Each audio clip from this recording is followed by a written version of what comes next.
Assalamualaikum warahmatullahi wabarakatuh. Salam sejahtera bagi kita semua.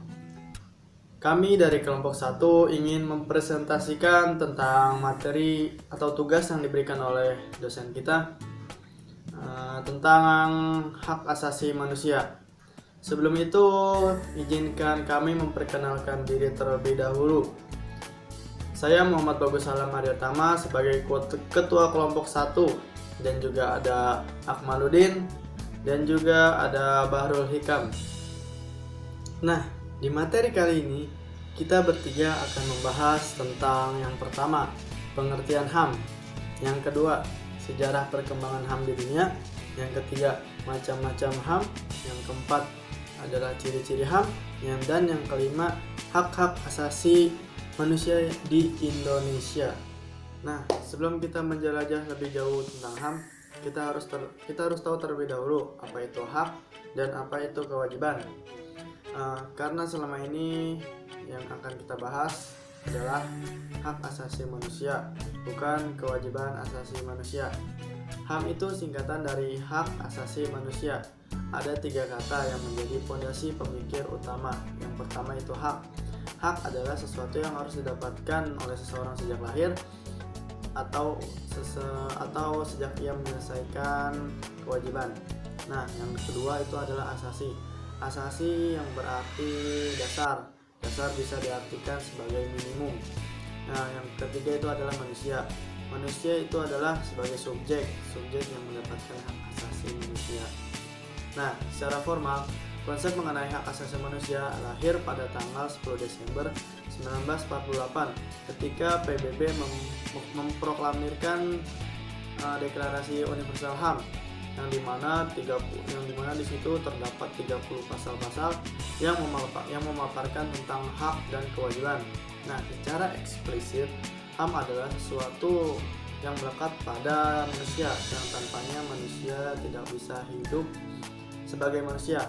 Sifatnya tidak dapat dihilangkan atau dikurangi oleh siapapun.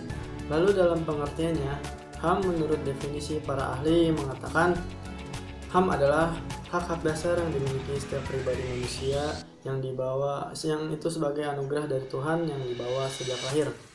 Nah, kalau menurut PBB atau Perserikatan Bangsa-Bangsa, HAM adalah hak yang melekat dengan kemanusiaan kita sendiri, yang tanpa hak itu kita mustahil hidup sebagai manusia.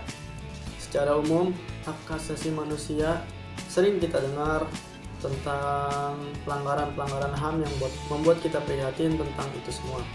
Sehingga perlunya kita tahu lebih jelas tentang hak asasi manusia itu seperti apa. Mari kita lanjut. Nah, ini pengertian menurut beberapa para ahli. Yang pertama, Miriam Budiarjo. Miriam Budiarjo mengatakan bahwa hak yang dimiliki setiap orang sejak lahir bersifat universal, dimiliki tanpa adanya perbedaan. Nah, yang kedua dari John Locke. John Locke menuturkan bahwa HAM adalah hak manusia yang langsung diberikan Tuhan sebagai hak yang kodrati. Tidak ada kekuatan di dunia ini yang bisa mencabutnya. Memiliki sifat suci dan mendasar. Nah, lalu menurut Profesor Kuncoro Purbopranoto, dia mengacu pada isi deklarasi di Ilhuman Erdo Citoyen. HAM menurut kodratnya tidak bisa dipisahkan dari hakikatnya, sebab HAM itu bersifat suci. Dari pengertian menurut beberapa para ahli di atas, dapat kita simpulkan bahwa sebagai anugerah dari Tuhan. Jadi HAM itu sebagai anugerah dari Tuhan terhadap makhluknya. Hak asasi tidak boleh dijauhkan atau dipisahkan. Tidak dipisahkan dari eksistensi pribadi individu atau manusia tersebut. Walaupun demikian, bukan berarti bahwa perwujudan hak asasi manusia itu dapat dilaksanakan secara mutlak karena dapat melanggar hak asasi orang lain. Memperjuangkan hak sendiri sembari mengabaikan hak orang lain itu merupakan tindakan yang tidak manusiawi.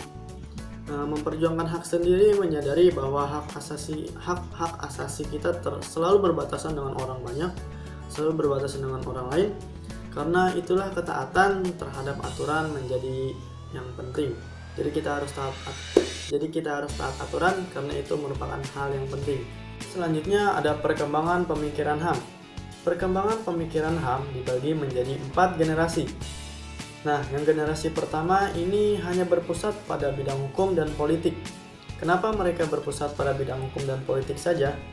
Karena disebabkan oleh dampak dan situasi Perang Dunia Kedua, totalitarisme, dan adanya keinginan negara baru yang merdeka untuk menciptakan sesuatu tertib hukum yang baru.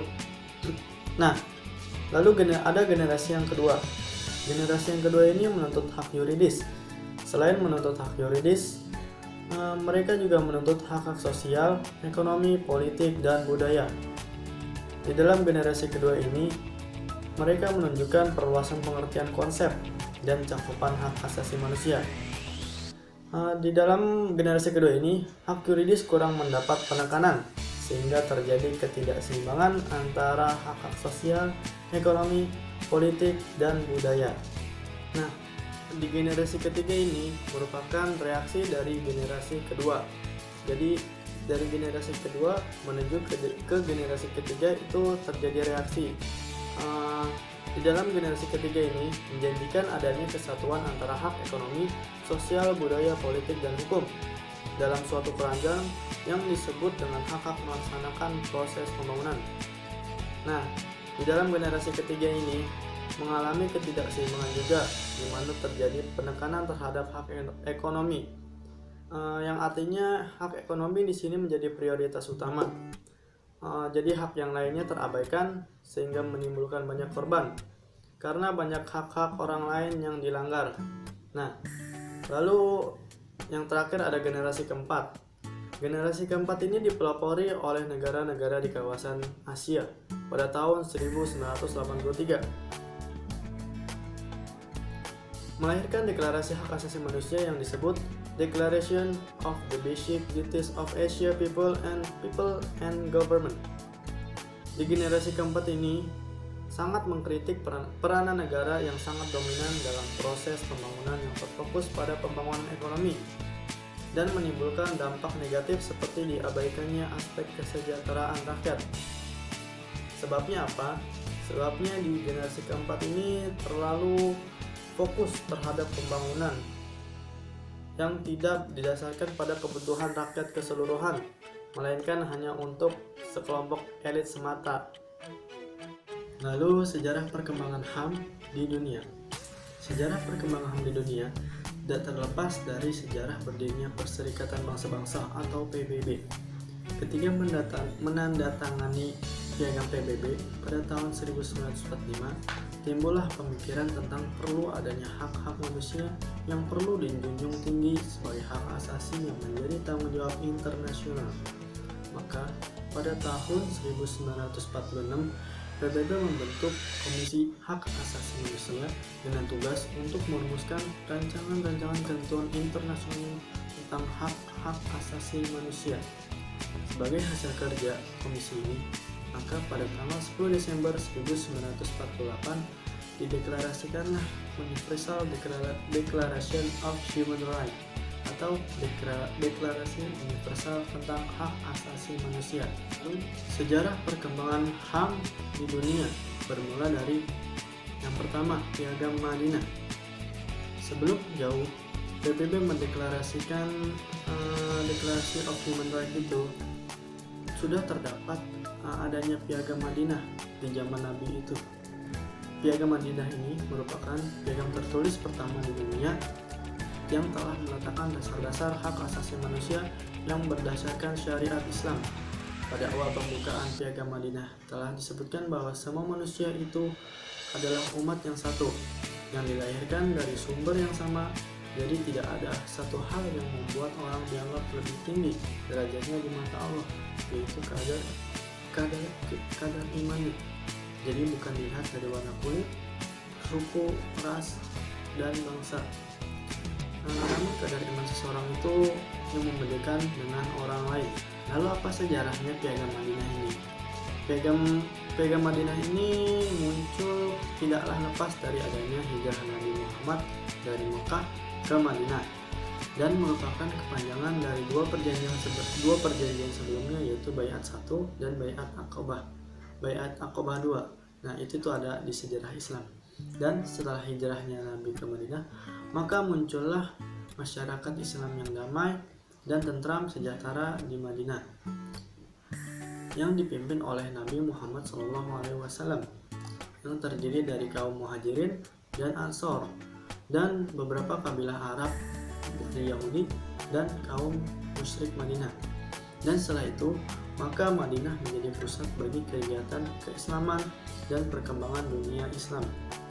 Selain adanya persamaan hak di antara setiap manusia, Piagam Madinah juga mengakomodasi adanya kebebasan.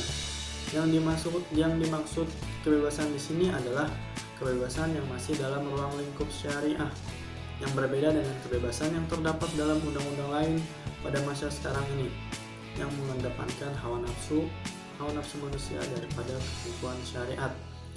Dalam masalah kebebasan ini, yang dengannya terjaminlah segala kemaslahatan manusia dari segala bentuk penindasan, ketakutan, dan perbudakan.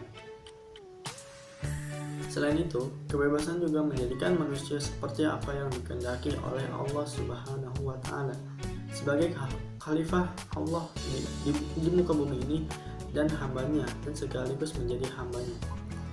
Piagam Madinah ini terdiri dari 70 pasal dan ditulis dalam 4 tahapan yang berbeda. Pada penulisan pertama, terdapat 28 pasal yang di dalamnya mengatur hubungan antara kaum muslimin sendiri.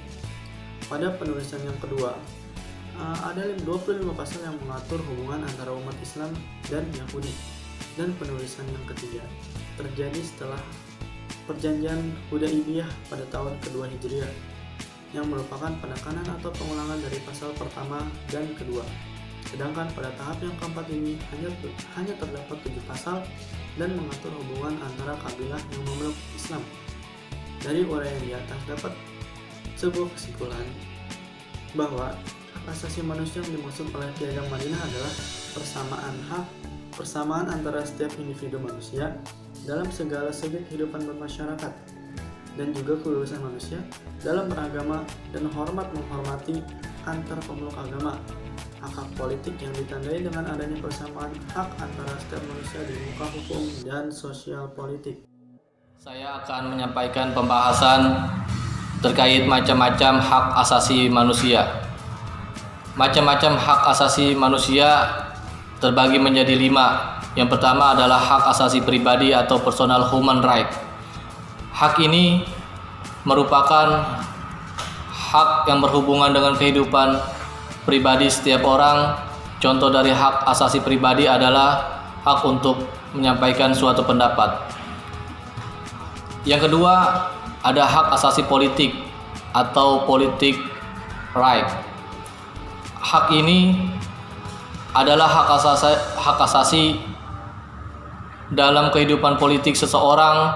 Contoh dari hak asasi politik adalah hak dipilih dan memilih. Hak asasi yang ketiga adalah hak asasi ekonomi. Hak ini menyangkut hak individu dalam hal perekonomian. Contoh dari hak asasi ekonomi adalah kebebasan dalam hal jual beli, perjanjian kontrak, ataupun sewa menyewa. Hak asasi selanjutnya adalah hak asasi peradilan. Hak dalam memperoleh perlakuan dalam tata cara pengadilan. Contoh dari hak asasi pengadilan adalah untuk mendapatkan pembelaan hukum dan juga mendapatkan perlakuan ataupun pemeriksaan dan juga pendidikan sampai penangkapan. Yang terakhir adalah hak asasi sosial dan budaya. Hak ini terkait dalam kehidupan bermasyarakat. Contoh dari hak asasi sosial dan budaya adalah hak asasi manusia untuk bersosial dengan makhluk lainnya. Selanjutnya adalah ciri-ciri hak asasi manusia. Yang pertama, HAM tidak diberikan kepada seseorang, melainkan merupakan hak kepada semua orang, baik itu hak sipil, hak politik, hak ekonomi, dan juga hak budaya. Ciri yang kedua dari hak asasi manusia adalah hak asasi manusia tidak bisa dicabut ataupun tidak bisa diserahkan. Ciri yang ketiga dari hak asasi manusia. Hak asasi manusia itu bersifat hakiki, kekal, sudah ada di dalam diri manusia sejak ia di dalam kandungan. Yang terakhir dari ciri hak asasi manusia adalah hak asasi manusia adalah hak yang bersifat universal, berlaku bagi semua orang, tidak memandang status maupun perbedaan lainnya. Masa demokrasi parlementer. Perkembangan hak asasi manusia di Indonesia dimulai sejak zaman masa sebelum Orde Baru atau zaman demokrasi parlementer. Pada masa ini, hak asasi tidak termuat dalam suatu piagam yang terpisah seperti yang tercantum dalam Undang-Undang Dasar 1945, tetapi terbagi beberapa pasal seperti pasal 27 ayat 31 yang membahas tentang politik, sosial, ekonomi, dan juga budaya. Pada masa ini, hak asasi dibuat secara singkat dalam waktu ataupun jumlah yang terbatas. Lagi pula, di Indonesia tidak kondusif untuk merumuskan hak asasi secara mendalam. Selain itu, saat Undang-Undang Dasar 1945 dirumuskan Deklarasi Universal Hak Asasi Manusia, belum ada, sehingga untuk membuat pasal tentang hak asasi juga belum memiliki rujukan secara mendalam. Karena terdapat hak yang belum dicantumkan oleh Deklarasi Universal Hak Asasi Manusia pada tahun 1948. Sedangkan sudah disebutkan oleh Undang-Undang Dasar 1945, yaitu hak kolektif seperti hak bangsa untuk menentukan nasib sendiri. Masalah hak asasi manusia di masa ini tidak banyak didiskusikan, dan keadaan ini berakhir hingga dikeluarkannya Dekret Presiden Soekarno 1959 untuk kembali ke Undang-Undang Dasar 1945. Menurut catatan Bagir, masa dimenang sejarah HAM Indonesia pada masa ini tercermin pada 5 indikator HAM. Yang pertama, munculnya partai-partai politik dengan beragam ideologi. Yang kedua, adanya kebebasan pers. Yang ketiga, pelaksanaan pemilihan umum secara umum, bebas, dan demokratis. Yang keempat, kontrol parlemen atas eksekutif.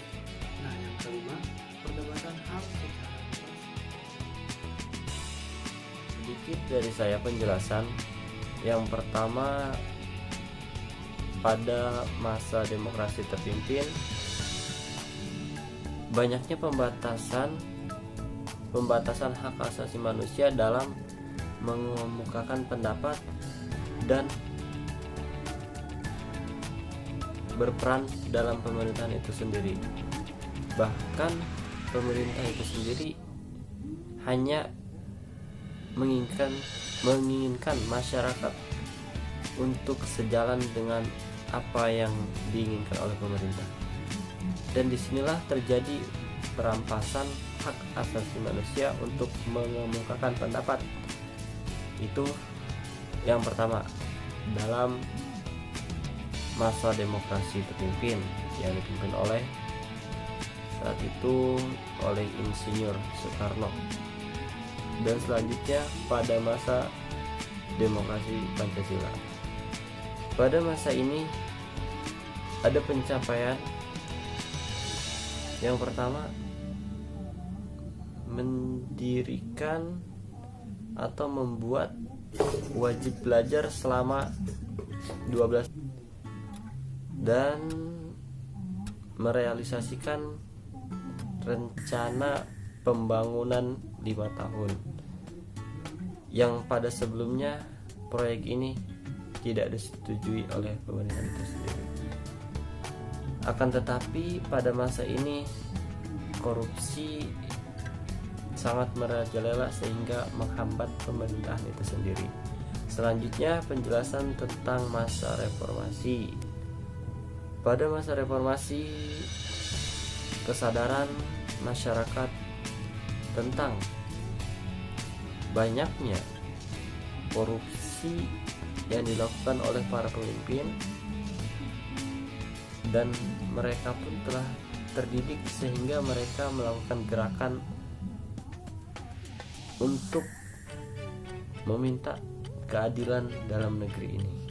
Pada saat itu masa reformasi.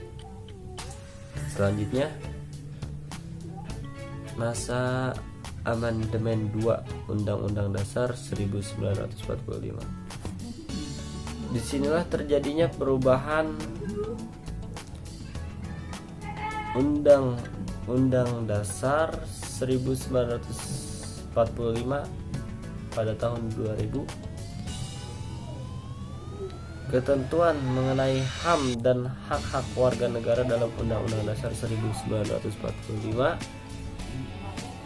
telah mengalami perubahan yang mendasar, sehingga sampai saat ini hak-hak asasi manusia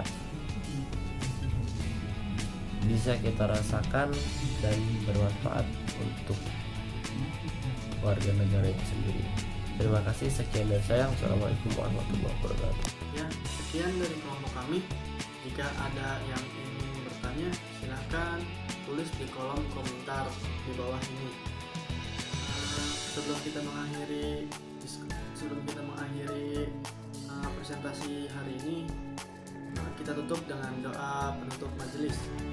Bismillahirrahmanirrahim. Subhanaka Allahumma wa bihamdika asyhadu an la ilaha illa anta astaghfiruka wa atubu ilaik. Semoga dengan presentasi ini bisa menambah ilmu dan wawasan kita semua. Kurang lebihnya mohon maaf. Assalamualaikum warahmatullahi wabarakatuh. Senyumanmu yang indah bagaikan canda.